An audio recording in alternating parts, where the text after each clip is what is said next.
ಮೊಲ ಮಾತು ಅಮೆಯ ಕಥೆ ಕನ್ನಡದ ಜನಪ್ರಿಯ ಜನಪದ ಕಥೆಗಳಲ್ಲಿ ಒಂದಾಗಿದೆ. ಈ ಕಥೆ ಸಂತೋಷಕರ ಸಂದೇಶವನ್ನು, ಸತತ ಪ್ರಯತ್ನದಿಂದ ಯಶಸ್ಸು ಸಾಧಿಸುವ ತತ್ವವನ್ನು ಒಳಗೊಂಡಿದೆ. ಇಲ್ಲಿದೆ ಕತೆ.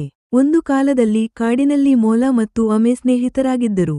ಮೊಲ ತನ್ನ ವೇಗದಿಂದ ಹೆಮ್ಮೆಪಟ್ಟು ಅಹಂಕಾರದಿಂದ ವರ್ತಿಸುತ್ತಿದ್ದಿತ್ತು. ಅದು ತನ್ನ ವೇಗವನ್ನು ಹಿಗ್ಗಿಸಿಕೊಂಡು ಆಮೆಯನ್ನು ನಿಂದಿಸಿತ್ತು. ನಾನು ಈ ಕಾಡಿನ ಅತಿ ವೇಗದ ಪ್ರಾಣಿಯ. ನಿನ್ನಂತಹ ಮೋಸದ ಆಮೆಯನ್ನೀಗ ನಾನು ಮಿನಿಟ್ಲೂ ಮುಗಿಸಿಬಿಡುತ್ತೇನೆ ಎಂದು ಮೊಲ ಅಹಂಕರಿಸಿತು. ಆಮೆ ಇದಕ್ಕೆ ಸುಮ್ಮನೆ ನಗುತ್ತಾ, ನನ್ನೊಡನೆ ಓಟ ಆಡೋಣ ಬನ್ನಿ. ನೋಡೋಣ ಯಾರು ಗೆಲ್ಲುತ್ತಾರೆ ಎಂದು ಸವಾಲು ಹಾಕಿತು. ಮೊಲ ಈ ಸವಾಲು ಕೇಳಿ ನಕ್ಕು ಒಪ್ಪಿತು. ಆಮೇಲೆ ಅವರು ಓಟವನ್ನು ಆರಂಭಿಸಿದರು.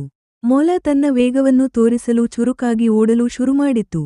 ಕೆಲವೇ ನಿಮಿಷಗಳಲ್ಲಿ ಆಮೆಯ ಮುಂದೆ ಹೋಗಿ, ನಾನು ಈ ಆಮೆಯ ಮೇಲೆ ಗೆಲ್ಲುವುದು ಸುಲಭ ಎಂದುಕೊಂಡು ಹೊತ್ತನೆ ಒಂದು ಮರದ ನೆರಳಿನಲ್ಲಿ ವಿಶ್ರಾಂತಿಗಾಗಿ ಮಲಗಿತು.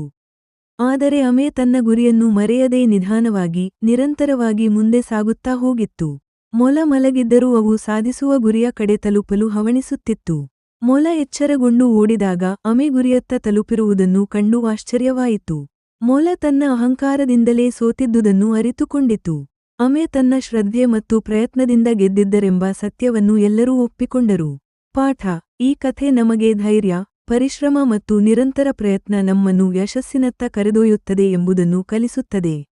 ಅಹಂಕಾರವನ್ನು ತೊರೆದು ಗುರಿಯತ್ತ ಶ್ರದ್ಧೆಯಿಂದ ಪ್ರಯತ್ನಿಸಬೇಕಾಗಿದೆ.